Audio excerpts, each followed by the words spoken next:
Hi, everyone, and welcome to the screencast for Sunday, May 13th. I am in Duluth looking out at the lake, and believe it or not, there are still ice charts on the big lake up here. So at least the ice is out in the seas, and hopefully that will be here soon too. So I hope all of our mothers are enjoying a great Mother's Day and having time with your families.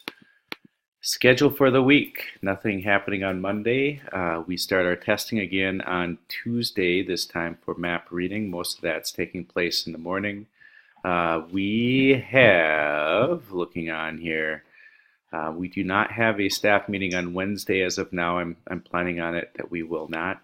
We have the OGM singers coming to our gym on Thursday morning and Wax Museum on Friday, so lots of exciting things happening. And then you'll see on the other side we have courtyard work on Saturday, May 19th. That is when our Eagle Scout will be coming with a bunch of his friends to help move our outside planter boxes, to install the outdoor learning classroom there, and cleaning up the courtyard. So if you're able to join us, please join us. We will start about 9 o'clock. The more people, the quicker it goes. And we did that last year, and it was a fun time. So if you have questions on that, let me know. But would love to have some extra people helping with that. I will be there also. So moving on, staffing update. Welcome, Danica and Emma. We had some really tough decisions to make to fill our two open positions, and Emma will be joining us from Olson Elementary, where she was this previous last year, and Danica will be moving from first grade up to third grade. So we are excited to have those two people joining us. Feel free to reach out to them. And so here is our update on our classroom staffing. We are pretty much set for next year, so excited about the people that we have coming. Sad to see some of our staff moving on, but we are set for next year. Speaking of next year, just a little bit more information on class lists. I'll be sharing that with grade level shortly so that you can start putting in information so that you're set to go to make the class list for the next grade. We talked about this on Wednesday, but just as a reminder, energy 1 is low needs, 5 is high needs.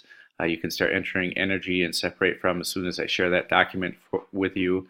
Enrollment numbers, we're holding steady. We're holding steady kind of in line with our projections, and if there's any changes on that, I'll let you know, but that's a good thing. Fall assessments, we know that we have 2 days of fall assessments. I've been doing a lot of thinking about that. We'll be sending out information about that, basically a save the date to parents to let them know that they're going to have to sign up in August for one of those 2 assessment days, and this will replace our open house. We'll have information stations in the gym. The one thing that's different than the rest of us, kindergarten will have an open house. We need to have that. But once again, this will be all hands on deck. We're going to have to figure out how we can get extra support, moving kids from their assessments with teachers back to the gym, making sure people know where to go. So just know that we're still working on that. But we have a rudimentary plan in place, and we'll keep working on that. Year's not done yet. We have some other upcoming events that we need to make sure we know about. Thursday, May 24th, we will have yearbooks to be distributed at that time. I think on Wednesday I talked about it being on a Wednesday, but will be Thursday, May 24th, the day before. May 25th, fun day, fun thing to do. Friday, June 1st, we have our moving on up for about half an hour. And on June 7th, we will have our 5th grade graduation award ceremony. Remember that we have 2 superintendent's awards certificates per classroom. We'll get those, we'll figure out how to get those all signed and all that taken care of soon, but just be aware that you need to find 2 students per class, and that's up to you how you choose that. And we will have 5th grade on the stage. Just as a reminder, here's our PTA update. Dan Sturrett will be taking over as president. Our treasurer-elect is Rachel Williams, and secretary is Casey Widness. And if you see Jason around or Mary around, I know Mary is no longer on the board, but those two have done an amazing job supporting our PTA. So please thank them. That's pretty amazing, some of the things that they've done. Just as a reminder, here's that slide I showed you about the supplemental books that we'll be adding. District is still trying to see how big a grant they get, but we will have some new books for classroom libraries for teachers. And our focus at a building level is going to be on our book room supporting guided reading groups aligned with our ELA standards, making them more diverse, working on our book levels so that we are meeting the needs of our kids as best we can. We have a good amount of money, but that will go fast. My thought would be we'll continue to supplement that as we can moving forward.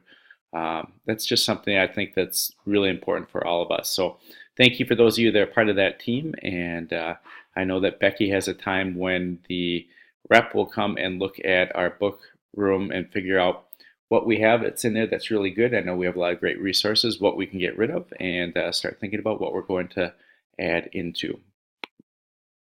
Testing quickly, we know that we're done with science and reading and MCA and all of those fun things, and now we are on to map reading this week. Thanks again to everybody that's helping to make that run smoothly. This is just a little food for thought, something that was shared with us. Imagine if you have an elementary, middle, and high school all in the same classroom. What this slide shows is we communicate out in a lot of different ways. And if you're a parent with people at 3 different levels or even 2 levels, each of these represents a different way of communicating. Not asking us to really change anything right now, but just to be aware of that, we might want to start thinking about how can we limit the different forms of communication so that it's a little bit easier on parents. Just food for thought. I know that we are doing emails out to our classes, and that is great. Just trying to think about if we can be any more mindful in how we do that to make things a little bit easier for parents. Well, that's all I have. Have a great rest of the weekend and happy Mother's Day, and see you all on Monday. Take care, everyone.